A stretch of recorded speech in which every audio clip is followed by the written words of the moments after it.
नमस्कार, आप देख रहे हैं प्रयागराज हब, सही नज़र पक्की खबर के साथ मैं अभिषेक त्रिपाठी। बढ़ती चुनाव की नज़दीकियों को देखते हुए हमारी टीम पुरौल क्षेत्र में पहुंची। यहां पर भारतीय किसान यूनियन के युवा जिला अध्यक्ष पिंटू चौबे से की कुछ खास बातचीत।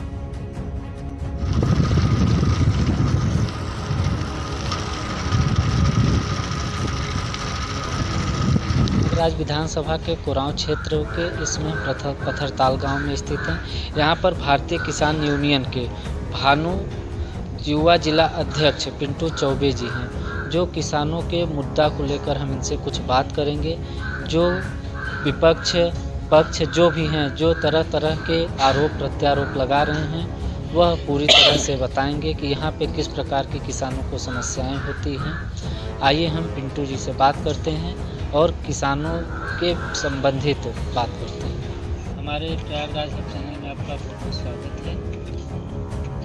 यहाँ पे बताइए, जिस प्रकार से धान की कटाई अब शुरू हो चुकी है, यहाँ पे कितने क्रय केंद्र बनाए गए हैं कोरांव क्षेत्र में? अभी तो हमारे पास 20 की लिस्ट है।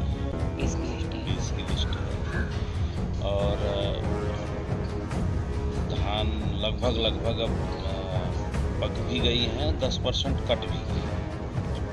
टोकन का भी काम शुरू है, लेकिन ये है कि तहसील प्रशासन टोकन है और रजिस्ट्रेशन में काफ़ी दिक्कत कर रही है। किसान वहाँ जाके परेशान हो रहे हैं। और जो अब हमारा इलाका काश्तकारी का भी है, छोटे किसान बड़े किसान सब। धान का कटोरा कहा जाता है। तो जो बड़े किसान हैं उनको बताया जा रहा है कि वहाँ आप जाइए, डीएम करेंगे और डीएम करेंगे, मैंने जो 100-200 कुंटल से ऊपर के हैं। तो उसके लिए भी फिलहाल हम लोग गए थे, अभी डीएम को ज्ञापन दिए हैं। 3-4 दिन पहले गए थे, डीएम से मुलाकात हुई। आश्वासन उन्होंने दिया है कि नहीं, आपको वहीं से हो जाएगा ऑनलाइन किसी तरीके से। तो फिलहाल अभी तब तक छुट्टी थी इधर, 1-2 दिन से इधर हड़ताल था। अब सोमवार को हम लोगों के एसडीएम से फिर इस मामले में वार्ता हुई और अब टोकन का काम शुरू हो जाए ज़्यादा जल्दी तो ठीक है। पिछली बार यह कहा जा रहा है कि बहुत दिक्कतें आई हैं किसानों को, और जो उनका मानक रेट निर्धारित किया गया है उस रेट पर भी नहीं लिया जा रहा था। नहीं, मानक रेट पर जो केंद्र पर गया है वो मानक रेट में ही गया है। लेकिन केंद्र पर जैसे अब ये 20 की लिस्ट है ना, आप अभी तो चूँकि स्टार्ट हुआ नहीं है खरीद, अभी आप किसी केंद्र पर जाएंगे तो ये होगा कि अभी तो कोई आया नहीं, इसलिए बंद है।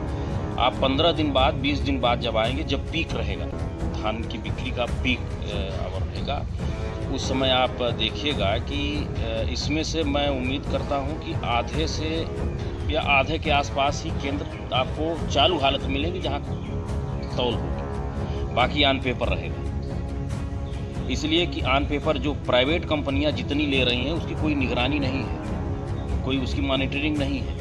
तो मॉनिटरिंग नहीं होगी तो कहते क्या है ये 10 तो केवल जो लोकल व्यापारी हैं उनको सेट करते हैं, वो 1200, 1400, 1500 में धान खरीदते हैं, उन्हीं का कागज़ लेंगे, किसानों का कागज़ लेंगे और वहाँ रात में बैठ के सब चढ़ा देते हैं। तो ये जब आप ताला बंद देखेंगे और इसके बाद आप जब मार्च में पता करेंगे तो पता चलेगा कि अरे ये केंद्र तो 50,000 की खरीद कर चुका है, 50,000 कुंटल। तो ये चीज़ें हैं। तो इस बार हम लोग मॉनिटरिंग करेंगे और हर केंद्र पर प्रशासन को हम लोग मजबूर करेंगे कि आप स्थलीय निरीक्षण करें। इसलिए कि पिछली बार जितने केंद्र 30-35 पिछली बार थे, और उसमें जिसमें कि मुश्किल से 12-14 मैंने प्रगति पर थे, बाकी भगवान भरोसा थे। तो इसलिए हो और ये लोकल व्यापारी और इनकी खरीद बंद हो। अगर कोई भी किसान ये शिकायत किया कि हम लोकल व्यापारी से बेचे और उसने मेरा कागज़ लिया और कागज़ ले जाकर के लगाया केंद्र पर, तो हम लोग सीधे फिर धरना देंगे और बिल्कुल प्रदर्शन करेंगे, ये होने नहीं देंगे। इससे प्रमाणित हो जाएगा ना कि व्यापारी धान किसान का खरीद के लाया। तो जब आप व्यापारी से खरीद सकते हैं तो किसान से क्यों नहीं खरीद सकते? किसान से खरीदिए। हम लोगों की बस यही मांग है कि आप टोटल खरीद लीजिए। अगर हम एमएसपी और ये सब की बात तो हम तत्काल तो कर ही नहीं सकते, अब जो कि खरीद आ गई है इस पर ये मामला तो अभी आ नहीं सकता कि एमएसपी बढ़ाई जाए, ये सब तो मांग अभी तत्काल नहीं हो। लेकिन ये तो मांग एजेंडे में है ही, किसान आयोग का गठन भी एजेंडे में है। लेकिन जो तत्काल फौरी तौर पर हम लोगों को राहत मिल सकती है वो ये है कि पूरी की पूरी धान स्वयं केंद्र खरीद ले, चाहे प्राइवेट हो चाहे सरकारी हो, मतलब वो रेट मिलना चाहिए। व्यापारियों के थ्रू जो धान जा रही है उसमें किसानों का बहुत नुकसान, अगर ऐसा नहीं होता तो आप लोग आगे बिल्कुल उसमें कहीं कोई दो राह नहीं है। इस बार हम लोग बड़ा आंदोलन करेंगे, पूरा तहसील जाम करेंगे और सारे केंद्र जाम करेंगे। और ये सबसे बड़ी साठगांठ क्या होती है केंद्रों की, ये साठगांठ करते हैं इससे राइस मिलों से। तो राइस मिल वाले क्या करते हैं कि वो स्वयं खरीद करते हैं और वो रात में लिस्ट बना के दे देंगे कि इतनी धान हम लाए हैं, और वो केंद्र पर चढ़ जाएगा कि ये केंद्र से इतनी धान वहाँ चली गई, पहुँच गई। तो वो वहाँ जो है व्यापारियों का जो यहाँ धान जमा है वहाँ से पैसा वो लेंगे और ये डायरेक्ट 1200-1400 में मिलर करके फिर वही चावल तैयार करके उनको दे देते हैं। तो ये सिस्टम ये होना चाहिए कि जब आप केंद्र इस पर राइस मिल पर कोई गाड़ी जा रही है, धान उतर रही है, तो उनके पास बिल्कुल जैसे आप छोटी छोटी गिट्टी जाती है, जो बालू जाती है, जो किसानों को या हर आदमी की ज़रूरत है, तो उसमें आप रवन्ना लगाते हैं।